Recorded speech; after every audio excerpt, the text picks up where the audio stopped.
prosecution office, the U.S. Attorney's Office in this instance, will have its own obligation, really an ethical obligation, to make sure that they are comfortable with going forward with this case, that there is probable cause and a reasonable likelihood of success in this prosecution. While the judge has made his findings and made those clear, it's going to be the U.S. Attorney's Office obligation to make an independent determination.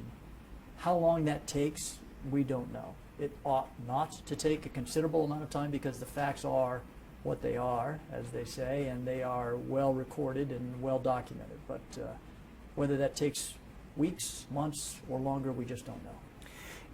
Does this end up being a trial just like any other criminal charge? It will be a jury trial if it's referred, and if the defendants ask for a jury trial, there will be a jury trial. You said you have never seen in your career a public servant, a sheriff, a law enforcement officer be brought up on this case. I don't know if you've heard from other former colleagues or people who are in the law enforcement business, in the prosecutor's business. How does this make this situation stand out?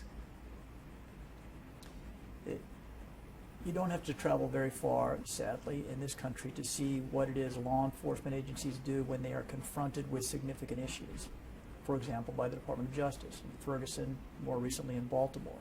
They cooperate, typically. These large law enforcement agencies, when they determine that they have been involved in civil rights violations, want to correct those issues.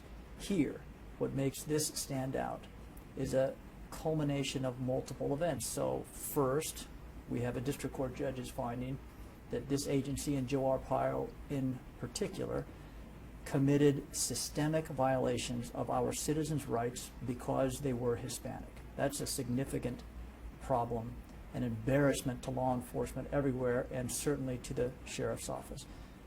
Second, we have the sheriff's office ignoring the court's orders that would have prevented those kinds of violations from occurring again in the future. And now we have the judge saying that not only did you violate those orders, you did so willfully. And because of that willful violation, you may be subject to criminal prosecution. That has never occurred before in my experience.